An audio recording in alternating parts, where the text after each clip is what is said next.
Imagine this. A vast subcontinent, just teeming with different cultures, suddenly standing right on the edge of, well, a complete transformation. Centuries of British rule are ending dramatically. Yeah. But it's not just an end, it's also the birth, the often really turbulent birth of two brand new nations. Right. At the exact same time. Exactly. A moment that was, I suppose, euphoric for some. Right. That promise of finally ruling yourselves, but also just catastrophic in terms of the human cost. Absolutely. And that's what we're diving into today, that exact pivot point. The Indian Independence Act of 1947, and crucially, the Mountbatten Plan that really set the stage for it. Yeah. And you're right, this wasn't just some dry legal document. It was effectively the blueprint for a totally new geopolitical map, drawn up incredibly fast. And, well, the impact is still felt today, isn't it? Affecting millions. It really is. So our mission here is to try and peel back those layers, look at the details, the motivations, the actual rules laid out in these plans, and importantly, the legacy, which, as we know, is deeply contested. Very contested. We'll explore how this super-fast handover led to self-rule, yes, but also this unprecedented human disaster, how it shapes lives and kicked off conflicts that are remarkably still playing out. Sounds like a plan. Let's get into it. Okay, so where do we start? I guess the road to partition. By early 47, the British knew their time was up, right? Oh, definitely. The writing was on the wall. And Prime Minister Clement Attlee made that big announcement February 20th, 1947. He basically said, British rule ends by June 1948, at the latest. That put a clock on it, a hard deadline. Absolutely. And crucially, he also said the future of all those princely states, the hundreds of territories, technically independent but under British protection, their fate would be decided after the main transfer. Which must have just cranked up the urgency for everyone involved. Immense urgency, yeah. And speaking of urgency, that's where Lord Louis Mountbatten enters the scene. Right, the last viceroy. He replaced Wavell. Correct. And he arrived with a very clear job. Get the transfer of power done, fast. He had the authority to make quick calls. Initially, believe it or not, he did try to keep India united. But that didn't work out. No. His first big idea, around May 47, sometimes called the Dickey Bird Plan, well, it proposed letting individual provinces become independent states first, and then they could choose to join a larger assembly. Sounds potentially messy. Very. And Jawaharlal Nehru, a key Congress leader, hated it. He famously called it the balkanization of the country, feared it would just shatter India into tiny pieces. Okay, so with Nehru shooting that down so strongly, they needed a new plan. Fast. Exactly. Which brings us directly to the June 3rd Plan, or as everyone knows it, the Mountbatten Plan. Announced June 3rd, 1947, this was the one that stuck. This is the final blueprint. Pretty much. It was basically an agreement hammered out between the British, the Indian National Congress, the Muslim League, and importantly, the Sikh community representatives as well. And what were his core principles? Well, the big one. Accepting partition was inevitable. British India would be divided. The new nations would get dominion status, self-governing, but still in the Commonwealth for the time being. Full autonomy, full sovereignty for their governments, and they could write their own constitutions. Okay, so if we boil it down, the absolute #1 provision, the game changer. Without a doubt, the division of British India into two new dominions, India and Pakistan. Effective August 15th, 1947. And of course, Pakistan itself was split into West Pakistan and East Pakistan, which is now Bangladesh. A massive undertaking. How did they plan to actually divide huge provinces like Bengal and Punjab with mixed populations everywhere? Well, the plan was for their provincial assemblies to vote, but they'd vote in separate groups, Hindus and Muslims. Yeah. A simple majority in either group voting for partition meant the province would be partitioned. And then, who drew the lines? Then boundary commissions would be set up to actually draw those new borders. A hugely complex job, as we'll see, especially given how little time they had. Right. And beyond Bengal and Punjab, what about other regions? Yeah, there were specific rules. Referendums, basically polls, were planned for the Northwest Frontier Province, the NWFP, and the Sylhet district in Assam. Let the people there decide. And the Assembly in Sindh Province, they could just make their own choice. So trying to tailor it region by region, somewhat. Somewhat, yes. And then the really tricky bit, those 562 princely states. Yeah, what happened to them? British control or suzerainty over them just lapsed. They were given a choice. Join India or join Pakistan. The idea was they should consider geography like who are you next to? And supposedly what their people wanted. But could they stay independent? Mountbatten explicitly ruled that out. He told them independence was meaningless. Why? Because they relied so heavily on British India for defense, foreign policy, communications, basically everything. He pushed them hard to choose one or the other. So, not really a free choice then. And what about running things in the meantime, before new constitutions? They'd use the old Government of India Act of 1935 as a temporary framework, but the new Governors General of India and Pakistan could adapt or amend it as needed, so some flexibility there. And it also marked a symbolic end, right? Titles and offices disappear. Absolutely. The title Emperor of India for the British king, gone. The office of Secretary of State for India, dissolved. Clear signals Britain was out. Plus, heaps of practical stuff, like dividing assets, everything from military equipment down to library books, a massive job overseen by a partition committee. And all of this whole complex plan, was then locked into law. Yes. Formalized by the Indian Independence Act 1947, it got royal assent, the king's approval, on July 18, 1947.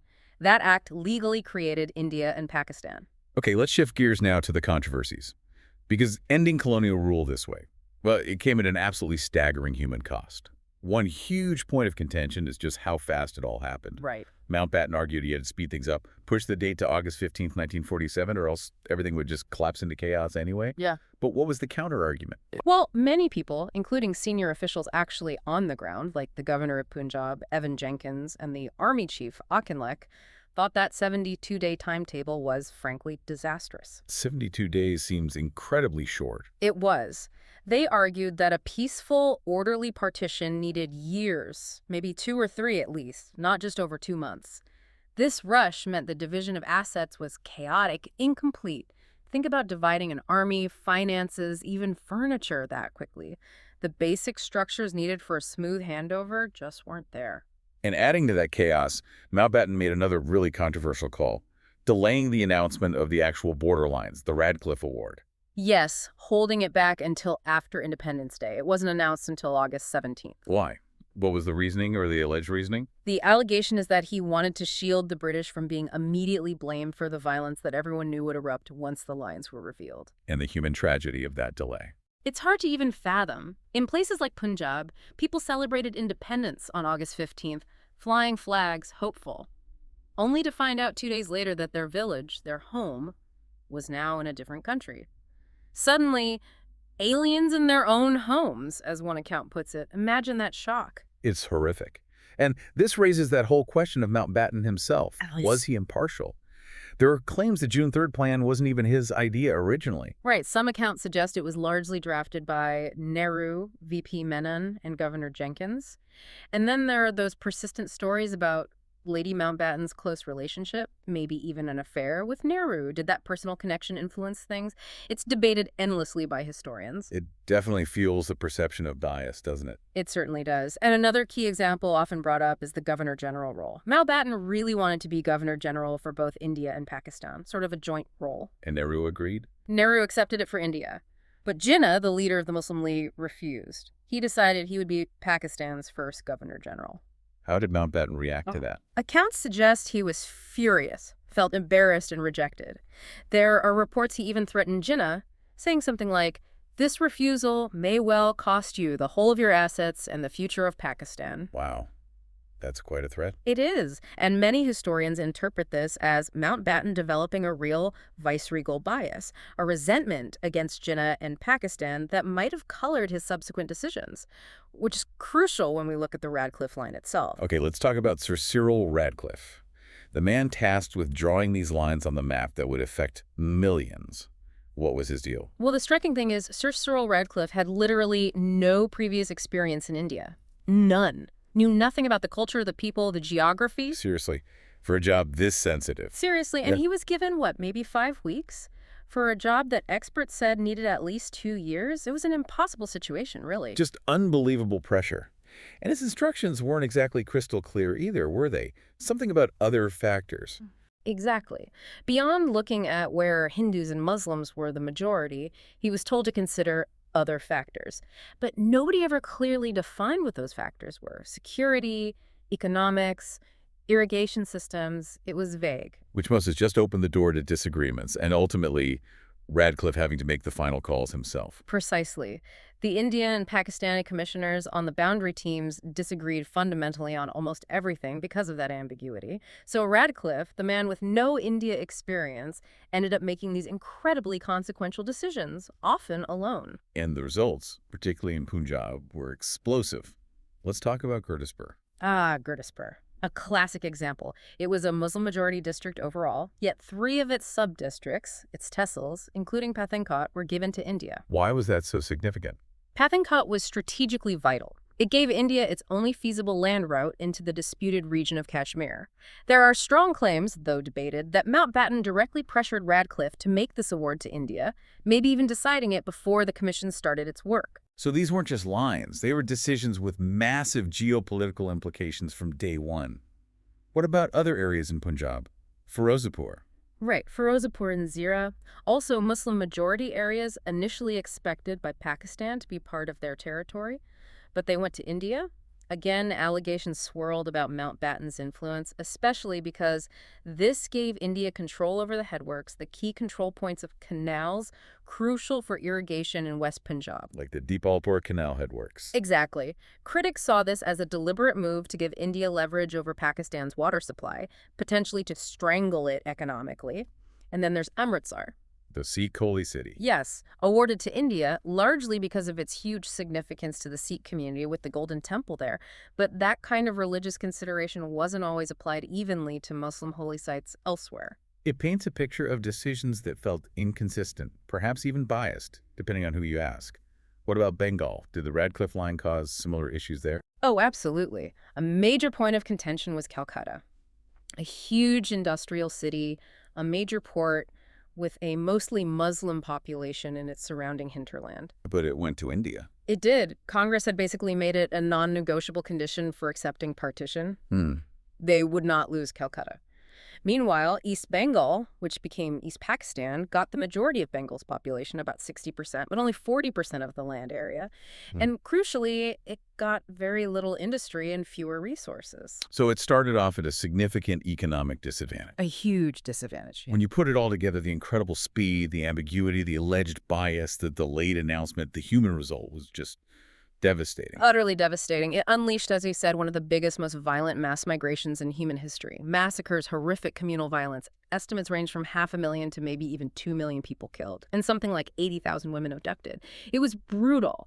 Some historians call it territorial murder. The scars are incredibly deep. And even after that trauma, the issue of the princely states still needed sorting out. Mountbatten was central here too, wasn't he? Pushing them to join either India or Pakistan. Very central. He met with the rulers, the Chamber of Princes, told them again, independence isn't an option. You need to choose India or Pakistan. Consider geography, consider your people's wishes, but choose. But sources call his strategy heavy-handed. What did that involve? Well, he set up a specific government department, the States Department, and put Vallabhbhai Patel, a very powerful figure in Congress, in charge of integrating the states into India. Mountbatten apparently promised Patel he'd deliver a full basket of apples, meaning the states, to India. He used his own royal connections and significant pressure tactics on the princes. So again, not exactly a neutral process, and this led to some really problematic accessions, right? Creating disputes that lasted decades. Definitely. Look at Junagadh, Muslim ruler, mostly Hindu population. The ruler chose Pakistan. India said no way, arguing it wasn't geographically connected to Pakistan, sent in troops, held a vote, and the population overwhelmingly chose India. Okay. And Hyderabad. Hyderabad wanted independence. Big state, Hindu majority, Muslim ruler, the Nizam. India wasn't having it. Launched a military action called Operation Polo in September 48 and forced Hyderabad to join India. But the biggest flashpoint, the one still dominating headlines today, is Jammu and Kashmir. Without a doubt. The classic complex case. Hindu ruler Maharaja Hari Singh over a majority Muslim population. Initially, Hari Singh actually wanted to stay independent, join neither India nor Pakistan. But that changed. It did. In October 1947, tribesmen, supported by Pakistan, invaded parts of Kashmir. Facing this invasion, Hari Singh appealed to India for help and signed the Instrument of Accession, formally joining India on October 26, 1947. And that triggered the first India-Pakistan war over Kashmir. Exactly. And that conflict, in various forms, has defined their relationship ever since. 3 major wars fought over it. It's probably the single most dangerous and enduring legacy of that whole partition period. It really underscores how those decisions made back in 47, especially about the states, are still shaping the world today. Absolutely. The map drawn then, the disputes created then, they're not just history.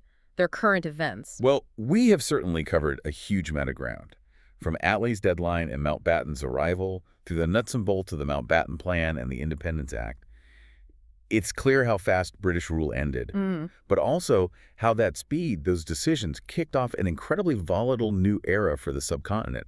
Yes, 2 nations were born, but wow, the process was tangled up in controversy, immense human suffering, and these accusations of bias that people still argue about fiercely. Fiercely is the right word. And the legacy is impossible to ignore, isn't it? You have 2 nuclear-armed neighbors, this deep-seated rivalry, ongoing conflicts over places like Kashmir. It all tracks back to 1947. The way partition happened left these wounds that haven't fully healed. No, they really haven't. We've looked at the official stories, but also dug into those controversies. And it really makes you wonder, doesn't it? Was this incredibly rapid partition, with all the alleged bias in drawing lines and handling the states, was it just the unavoidable outcome of differences that couldn't be reconciled? Or was it, as some argue, a massive failure, a dereliction of duty even, that basically set the subcontinent up for generations of conflict and mistrust? Mm-hmm. Could anything, realistically, have been done differently to lessen that terrible human cost? That's the million-dollar question, isn't it? What if? It's something history buffs and the people living with the consequences are still grappling with today. A profound question to leave our listeners with. Thanks for walking us through that complex history. My pleasure. It's a vital story to understand.